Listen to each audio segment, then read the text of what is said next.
अभी गायनेकोमास्टिया के बारे में, क्या गायनेकोमास्टिया है, कब किस उम्र में दिखाई देता है, उसका क्या-क्या कारण होता है होने में, उसमें सोसाइटी में क्या प्रॉब्लम होता है, हम सारे अभी डिस्कस किए। अब हम आगे जाना चाहिए कि क्या उसका इलाज क्या है? इलाज मतलब कोई भी चीज़ों में एक सर्जरी हो सकता है या बगैर सर्जरी के इलाज कर सकते हैं। बगैर सर्जरी के लिए तो जैसा कि हमने पहले बताया कि जो बच्चों में, पैदाइशी बच्चों में या पुबर्टी में, वो बुजुर्गों में हो सकता है। तो बच्चों में जो पहले पैदाइशी होता है वो माँ की हार्मोन की वजह से हो सकता है, तो उसके लिए कोई घबराने की बात नहीं है। वो 2 हफ्ते में अपने आप कम हो जाता है या कुछ ही महीनों में कम हो जाता है। दूसरी बात है, जो प्यूबर्टी में जो बच्चा जब उसका प्यूबर्टल स्प्राउट होता है तभी हो सकता है जब हार्मोनल इम्बैलेंसेस होते हैं। उसके लिए भी 2 साल तक वेट करने के लिए सारे लोग बोलते हैं, या बुक में भी लिखा रहता है, लिटरेचर में भी बोलते हैं कि 2 साल तक वेट करना चाहिए।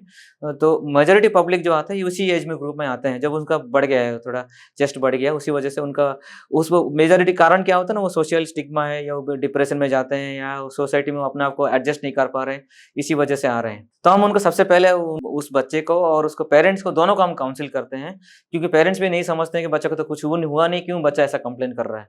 तो दोनों को बारी-बारी में हम काउंसिल करते हैं। देखो, इसका ये कोई डरने वाली बात नहीं है, इसका इलाज है, चाहो तो सर्जरी में जा सकते हो, चाहो तो वेट भी कर सकते हो। मेजॉरिटी को हम बोलते हैं कि थोड़ा वेट करो, अगर कुछ कम भी हो सकता है, देखो, काउंसलिंग देते हैं, फिर हम उनको वेट करते हैं, देखते हैं कि उसके बाद अगर उनको लगता है कि सर्जरी में जाना चाहिए, तो हम उनको बोलते हैं कि आप सर्जरी के लिए कंसल्टेशन ले सकते हो। तो अगर कोई हमारे पास सर्जरी के लिए आते हैं, तो हम उनको पहले देखते हैं कि वो कौन-सा ग्रेड में है गायनेकोमास्टिया। जैसे ग्रेड 1, ग्रेड 2, ग्रेड 3 तीनों का है। ग्रेड 1 मतलब छोटा गायनेकोमास्टिया छोटा है, ग्रेड 2 मीन्स मॉडरेट है, और तीसरा जो उसमें काफ़ी जो बड़ा-सा है, स्किन झूल गया है और निप्पल वगैरह नीचे झूल गया है, ये ग्रेड 3 में जाते हैं। तीनों का अपना-अपना इलाज है। ग्रेड 1 जैसे छोटा-सा एक ग्लैंड बड़ा है या छोटा-सा टिश्यू है, तो अगर वो ग्लैंडुलर है या उसमें फैट है, मोस्टली हम उसको लाइपोसक्शन वगैरह में कवर कर देते हैं। या लाइपोसक्शन देख लिए, लाइपोसक्शन जो कई तरीके से लाइपोसक्शन है, सक्शन असिस्टेड है, अल्ट्रासाउंड असिस्टेड है, पावर असिस्टेड है, लेजर असिस्टेड है, किसी भी तरीके से आप कर सकते हो। इसमें कोई भी ये करना है, वो करना है, ऐसा कुछ भी मैंडेटरी नहीं है।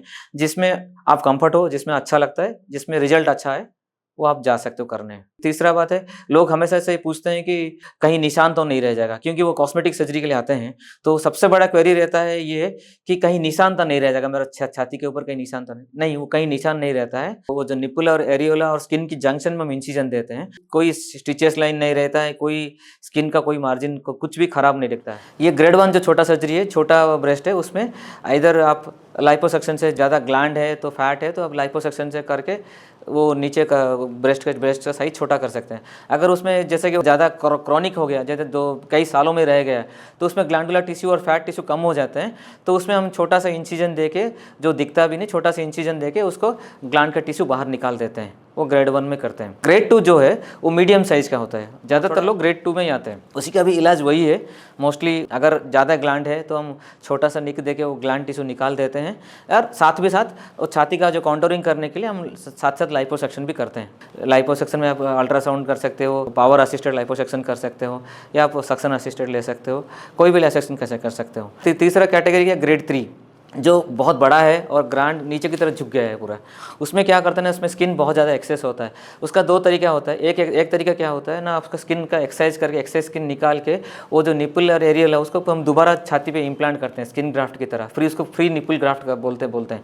बट उसमें क्या प्रॉब्लम रहता है, जहाँ पे हमने एक्स्ट्रा स्किन निकालते हैं, वहाँ पर स्टिचेस लाइन रहते हैं। हम उसको मरीज़ को तभी बोलते हैं, लेकिन तुम्हारा छाती दब जाएगा, लेकिन स्टिचेस लाइन रहेंगे।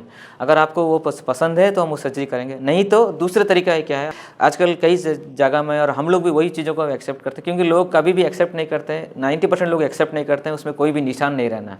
तो हम उनको यही तरीका करते हैं, जैसा कि ग्रेड 2 में करते हैं, ग्लैंड निकाल देते हैं और लाइपोसक्शन करते हैं। किंतु बस इसमें प्रॉब्लम यह है ना, थोड़ा एक्सेस स्किन रहता है, तो निकालने के बाद स्किन थोड़ा स्क्वीज कर जाता है, वो कॉन्ट्रैक्ट कर जाता है।